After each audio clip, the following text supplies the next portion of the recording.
والسلام علی رسول اللہ اما بعد فاعوذ باللہ من الشیطان الرجیم بسم اللہ الرحمن الرحیم والذین جاہدوا فینا لنہدینہم سبلنا وان اللہ لمع المحسنین۔ قرآن پاک کی ہر آیت ہی بڑی پیاری ہے اور ہر آیت ہی اس کا مفہوم عالم، اس کے تراجم، اس کا مفہوم، اس کے تفسیر، اس کی شرح بہت ہی خوبصورت، بڑی پیاری ہے۔ لیکن بعض آیتیں ایسی ہیں جو کہ میرے جیسے اور آپ سب کے لیے وہ نوید مسرت ہوتی ہیں اور اس کے اندر ہمیں بہت کچھ سبق ملتا ہے۔ اس آیت کے اندر اللہ تعالیٰ جو فرماتے ہیں وہ یہ ہے کہ والذین جاہدوا فینا لنہدینہم سبلنا، کہ جو ہمارے راستے میں کوشش کرتے ہیں، جدوجہد کرتے ہیں، محنت کرتے ہیں، جہاد کرتے ہیں، یعنی بہت سے اس کے مفہوم ہیں، جو ہمارے راستے میں نکل پڑتے ہیں، لنہدینہم سبلنا، تو پھر ہم ان کے لیے ایک راستہ نہیں کئی راستے ان کے لیے ہموار کر دیتے ہیں۔ وَإِنَّ اللَّهَ لَمَعَ الْمُحْسِنِينَ، اللہ تعالیٰ جو احسان کرنے والے، نیکی کرنے والے، محسن ہیں، ان کے ساتھ ہیں۔ عزیزو، یہ آج سے تقریباً کوئی 35 سال کہہ لیجئے اس دور کی بات ہے۔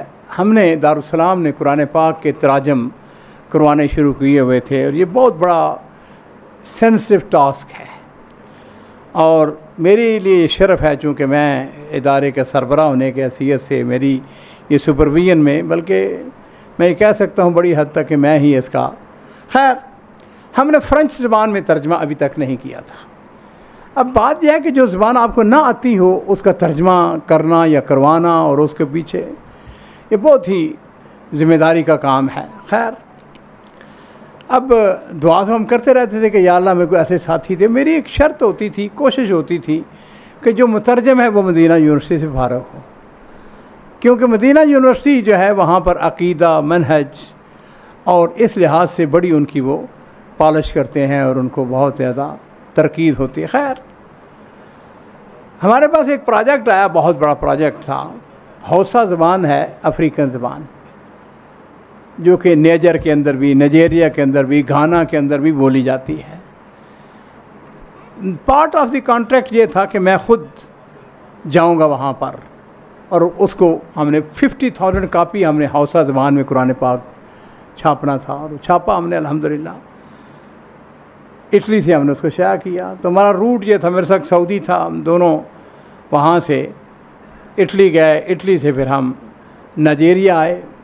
The worst country in my life, یعنی میں نے اتنا معذرت کے ساتھ، یعنی اتنا کرپٹ ملک اور اتنا، چھوڑیں اس بات کو، حقیقت بات یہ ہے، تو وہ کبھی آپ کو وہاں کے حالات بتائیں گے۔ لیکن جو بات آپ کو بتانے والی ہے کہ میرے میں اور جو نائجیریا کے لوگ بہترین انگلش زبان بولتے ہیں، یعنی میں نے اپنی زندگی میں گورے جو ہے نا، وہ ان کی بات ہمیں سمجھ نہیں آتی، ان کی انگلش جو ہے نا وہ ہمارے سر سے اکھڑ جاتی ہے، لیکن یہ جو نائجیریا کے لوگ ہیں ان کی زبان بڑی صاف ستھری انگلش، کیا بات ہے۔ خیر اب وہاں سے ہمارا جو اگلا رخ تھا وہ تھا نیجر کی طرف۔ نیجر وہاں سے کوئی زیادہ دور نہیں ہے، بہرحال دنیا کے غریب ترین ملکوں میں سے ایک ملک ہے، اور اس ملک کے بارے میں میرے علم میں تھا کہ ان کی جو ہے نا آفیشیل لینگویج وہ فرنچ ہے، فرنچ کالونی رہا مدتوں اور ابھی تک بھی ان کی۔ خیر جس وقت ہم وہاں پہنچے، لمبی باتیں ہیں، میں مختصر آپ کو بتاتا ہوں، تو میرے ذہن میں یہ تھا کہ ہم نے فرنچ زبان کے اندر قرآن پاک کا ترجمہ کرنا ہے۔ اب بندے کی تلاش جاری تھی، بندہ کوئی نہیں مل رہا تھا۔ جس وقت ہم نائجر میں پہنچے تو ہمیں بتایا گیا، وہاں کا اکلوتا ہالیڈے ان تھا، وہاں پہ ہم ٹھہرے۔ الحمدللہ بڑی عزت کی، جو میزبان تھے انہوں نے ہمیں BMW گاڑی دے دی، ہم اس کے اوپر ادھر سے ادھر۔ خیر تو مجھے کسی نے بتایا، انہوں نے کہا جی کہ مدینہ یونیورسٹی سے فارغ التحصیل کچھ نوجوان ہیں جو فرنچ زبان کے اندر پرچہ نکالتے ہیں، اخبار نکالتے ہیں۔ اب وہ میرے ذہن میں وہ جو پرانی بات تھی نا کہ بھئی ہم نے فرنچ زبان میں قرآن پاک کا ترجمہ کرنا ہے اور ہیں بھی وہ مدینہ یونیورسٹی سے فارغ۔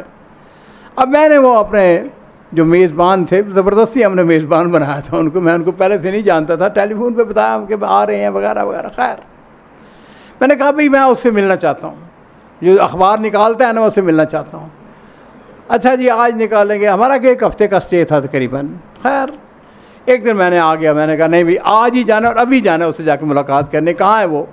اس زمانے میں موبائل وغیرہ نہیں تھا ہمارے پاس. خیر لو جی عزیزو، وہ ہمارے ساتھ ایک آدمی بیٹھ گیا ان کا، اور ہم دونوں بیٹھ گئے. جناب علی اب وہ اس کی تلاش شروع ہو گئی، ادھر سے ادھر محلوں کے اندر چھوٹی چھوٹی گلیاں. لوگ جی کرتے کرتے ہم اس کے گھر پہنچ گئے. اس کا نام تھا بوریما، ابراہیم بوریما. خیر جی دروازہ اس نے کھولا، بالکل انتہائی، یعنی آپ کہہ سکتے ہیں متوسط تو بڑی دور کی بات ہے، انتہائی بالکل غریب چھوٹا سا گھر اس کا، اور وہ کرسی بھی اس کے پاس نہیں تھی. اس نے یہ جو پھٹیاں نہیں ہوتی یہ قرآن پاک رکھنے والی، اس کے اوپر اس نے کمپیوٹر رکھا ہوا اور وہ بیٹھا ہوا زمین پہ. چیزیں اس نے آف کورس وہ بچایا ہوا تھا کوئی. خیر جس وقت ہم گئے تو اس کو اس نے بتایا، اس نے کہا جی عبد المالک ہے، دارالسلام سے آیا ہے. وہ کھڑا ہو گیا، لمبے قد کا ماشاء اللہ، انت عبد المالک، انت عبد المالک، انت عبد المالک. میں نے کہا کیا ہوا تمہیں بھائی؟ کہنے لگا واللہ میری زندگی کے بہت بڑی خواہش تھی کہ میں تمہارے ساتھ ملاقات کروں، اور دیکھو اللہ تمہیں میرے پاس لے کے آ گیا ہے. عزیزو کہاں میں پاکستان سے سعودی عرب، اور سعودی عرب سے کہاں نیجر، اور نیجر سے کہاں میں اس کے گھر پہنچ گیا. میں نے کہا کیوں مجھ سے ملاقات کرنا چاہتے تھے؟ کہنے لگا میں پچھلے دنوں جدہ گیا ہوا تھا، تو جدہ جس کے پاس میں ٹھہرا ہوا تھا وہ تمہارا دوست ہے، اور میں حیا کے مارے میں تم سے اس لیے ملاقات کرنا چاہتا تھا کہ میں یہ چاہتا ہوں کہ میں قرآن پاک کا فرنچ زبان کے اندر ترجمہ کروں اور دارالسلام اس کو شائع کریں. یعنی آپ اندازہ کریں کس طرح اللہ تعالیٰ کی ذات کڑیوں سے کڑی ملاتی ہے. اب جب میں بھی یہی، اب میں نے اس کو نہیں بتایا کہ میں تم سے یہ کام لینا چاہتا ہوں، اور اس نے میرے بتانے سے پہلے بتا دیا، کہا جی ہم یہ میں چاہتا ہوں، میری خواہش ہے عبد المالک میرے سے ملاقات ہو وغیرہ وغیرہ. اور عزیزو آپ کو یہ جان کے خوشی ہوگی کہ ہم نے وہ میٹنگ اس کے ساتھ وہیں بیٹھ کے جی اس کے ساتھ میٹنگ مکمل کی. پھر میں جب واپس آیا ہم نے اپنے معاہدے کے مطابق ان کو ویزے بھیجے. 2 آدمی وہاں سے آئے، پہلے انہوں نے ترجمہ کیا ہوا تھا کافی، لیکن اس کو فائنلائز کرنا تھا. ان کے ویزے نہیں لے رہے تھے سعودی سفارتخانہ. خیر ہم نے سعودی سفیر کو فون کیا، اس کو بتایا ہمارے پاس یہ پروجیکٹ ہے. اللہ اس کو جزائے خیر دے، اس نے ویزا دے دیا ان کو. وہ ہمارے پاس آ کے کئی مہینے رہے. نیجر کا جو سفیر تھا پھر اس نے دارالسلام کا وزٹ کیا. الحمدللہ وہ قرآن پاک کا ہم نے ترجمہ فرنچ زبان کے اندر شائع کیا. اس بات کو کم و بیش 30 سال گزر گئے ہیں، وہ آج بھی ہم ترجمہ اللہ کے فضل سے شائع کر رہے ہیں. اور one of the best, French زبان کے اندر کئی تراجم ہیں، لیکن اس کے بارے میں ہمارا جو نمائندہ ہے وہاں پر پیرس کے اندر وہ کہتا ہے کہ عبد المالک ابھی بھی یہ ترجمہ جو ہے نا یہ one of the best translation ہے. تو بہرحال اللہ کا فضل ہے. اور یہ جو آیت میں نے آپ کے سامنے پہلے پڑھی ہے، وَالَّذِينَ جَاهَدُوا فِينَا لَنَهْدِيَنَّهُمْ سُبُلَنَا، راستے کون دکھاتا ہے؟ بولیے اللہ دکھاتا ہے، اللہ آسان کر دیتا ہے. کہتا ہے ڈائریکشن آپ کی چینج کر دیتا ہے، ایسا کرو ایسا کرو ایسا کرو. اور ہم تو بالکل کمزور سے ہیں، ناتواں، ہم ڈو نتھنگ. لیکن یہ سارے کام اوپر مسبب الاسباب ہے. کہاں سے وہ عبد المالک وہاں چلا نیجر سے وہ، یعنی آپ اب کڑیوں سے کڑی ملاتے چلے جائیں. اللہ تعالیٰ سے ہم دعا کرتے ہیں اللہ تعالیٰ ہمیں اخلاص عطا فرمائے اور قرآن پاک کی مزید خدمت کی توفیق عطا فرمائے. بارک اللہ فیکم.